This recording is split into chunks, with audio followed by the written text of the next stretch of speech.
Salam hörmətli izləyicilər. Dünya sürətlə dəyişir. Onilliklər boyu qlobal təhlükəsizliyi təmin edən mexanizmlər bir-bir dağılır. Nüvə silahlarına nəzarət sistemi sona çatır. Beynəlxalq hüquq zəifləyir. Müharibə isə yenidən normal alət kimi təqdim olunur. Bəs biz hansı dünyaya doğru gedirik? Bu videoda qlobal təhlükəsizlik sisteminin çökməsini və bunun arxasında duran səbəbləri analiz edəcəyik. Dünya yeni təhlükəsizlik mərhələsinə daxil olur. Onilliklərdir qlobal sabitliyin əsas dayaqlarından sayılan silahlara nəzarət sistemi faktiki olaraq dağılmaq üzrədir. Bu həftə ABŞ və Rusiya arasında imzalanmış strateji hücum silahları üzrə müqavilənin müddəti başa çatır. Bu, nüvə silahlarını məhdudlaşdıran son əsas beynəlxalq sənədin də tarixə qovuşması deməkdir. Müqavilə 2023-cü ildən faktiki olaraq dayandırılmışdı. Tərəflər yalnız 2026-cı ilin fevralına qədər əsas limitlərə əməl edəcəklərini bildirmişdilər. İndi isə yeni razılaşma yoxdur, danışıqlar yoxdur. Alternativ mexanizm yoxdur. Bu boşluq hərbi yarış üçün real zəmin yaradır. Rusiya yeni hipersəs raket sistemlərini sınaqdan keçirir.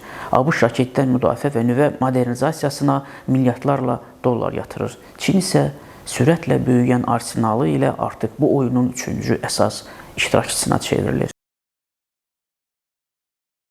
Tarix göstərir ki, silahlanma yarışı heç vaxt təsadüfi olmur. ABŞ-da nüvə başlıqlarının maksimum sayı 1960-cı illərdə, SSR-də isə 1980-ci illərdə qeydə alınmışdı. Hər iki dövr qlobal gərginlik və siyasi qeyri-müəyyənliklə xarakterizə olunurdu. Bu gün də oxşar tendensiyalar müşahidə edilir. Risklər təkcə nüvə silahları ilə məhdudlaşmır. Adi silahlara nəzarət mexanizmləri də zəifləyir. Bir sıra Avropa ölkələri piyada əleyhinə minaları qadağan edən Ottawa konvensiyasından çıxmaq qərarı verib. Litva isə kasetli ruxsatların qadağasını nəzərdə tutan beynəlxalq razılaşmanı tərk edib. Bu silahların mülki əhali üçün təhlükəsi artıq dəfələrlə sübut olunub. Onlar münaqişələr bitdikdən sonra illərlə insan həyatı üçün risk mənbəyi olaraq qalır. Bu problemlərin real nəticələri müxtəlif regionlarda, o cümlədən postsovet məkanında müşahidə edilir.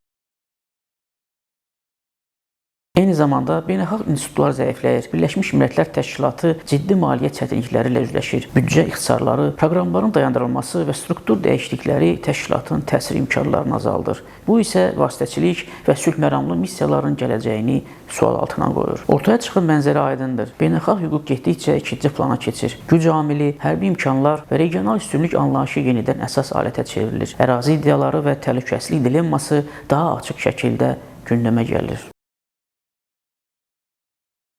Bu proseslər göstərir ki, hazırki böhran təkcə ayrı-ayrı müqavilələrin ləğvi deyil, bu, qlobal təhlükəsizlik arxitekturasının transformasiyasıdır.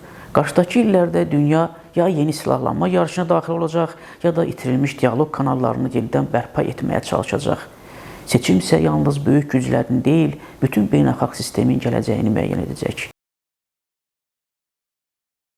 Bugün şahidi olduğumuz proseslər təsadüfi xarakter daşımır və ayrı-ayrı siyasətçilərlə də bağlı deyil. Beynəlxalq hüququn dağılması soyuq müharibədən sonra yaranmış tək qütbü dünyanın məntiqi nəticəsidir. Güc balansı dəyişir, qaydalar yox olur, risklər isə artır. Bu isə hamı üçün təhlükəlidir.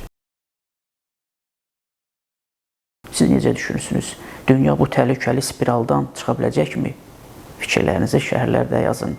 Videonu bəyənin və kanalımıza abunə olun. Sağ olun, gələn görüşlərə dək.